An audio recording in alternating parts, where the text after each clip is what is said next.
Hi, welcome to Stitchology. I am Tina Krog, and I am the pastor at St. Jacob Lutheran Church in Massillon, Ohio.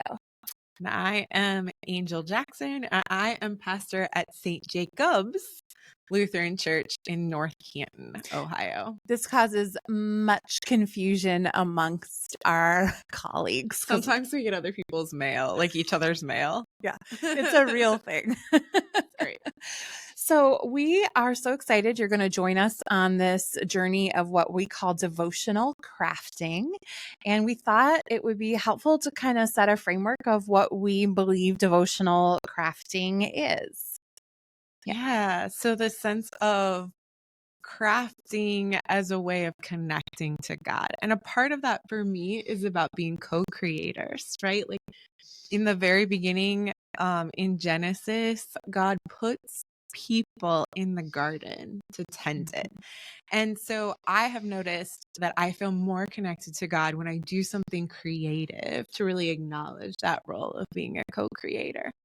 That is definitely the case for me. I am always around Lent or Advent when people are passing out those devotional booklets. I do really good with it for about 2 days. And then I am bored out of my mind, and it just feels like homework and not like spirituality for me. But when I'm sitting on the couch and I'm working on my cross stitch and I get in that flow, that is when I feel connected to God. Me too.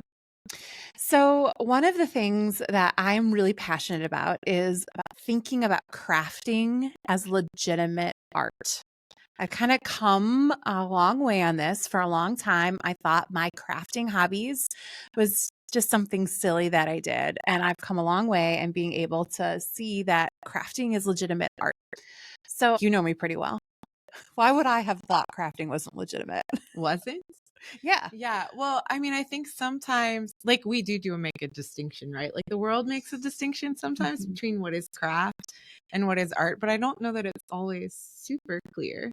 A lot of like of those lines get blurred. Well, I don't know, patriarchy. Patriarchy is real.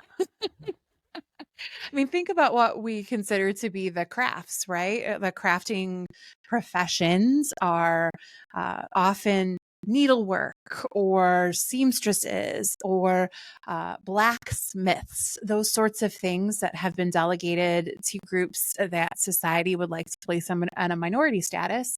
And the fine arts, I'm using air quotes here, would be like the painting and the sculpting, which usually, if we look through European history, like kind of came through people who were trained and had a degree, or So that professionalization of things. often male centered because they could afford it.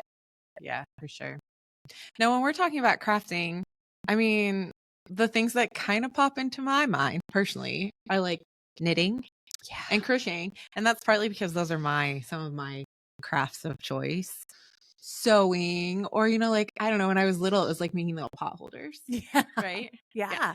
But I think you and I are thinking about crafting when we talk about devotional crafting and co-creators with God. We're trying to have an expansive view of that. So you cross stitch.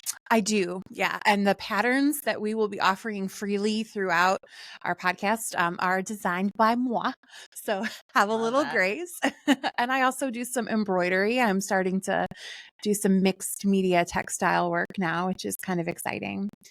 But I like the idea of thinking about intentionality as a crafting practice, that when we are doing something with intention, guided by the grace of God, that it becomes a specialty and we become craftsmen in that thing.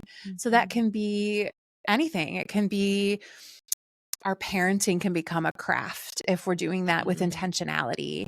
And I know you know a lot of bakers. Yeah. And chefs, that sort of stuff. It reminds me of the old ancient mystic monk who would talk about peeling potatoes as a prayer practice, because when he would be in the kitchen preparing the meal for his fellow brother monks, he knew he was providing them a gift from God in that meal. And so he was praying as he peeled potatoes. And I love that idea. Me too. And so as we're talking about craft in the midst of this podcast, we're going to be expansive about what we mean by that, right? Like you provide these amazing patterns. Shucks. I started the stitch along in Advent and I did not get very long. Partly because it's just not my thing, right? So I'm gonna be knitting. I got my knitting with me. But we're also going to talk to people who bake, who garden, who bead. So, join us on this journey, whether you're going to use the stitch along patterns or not, because these podcasts are going to be a great way to do all of those things as you co-create, to engage in them in a prayerful way.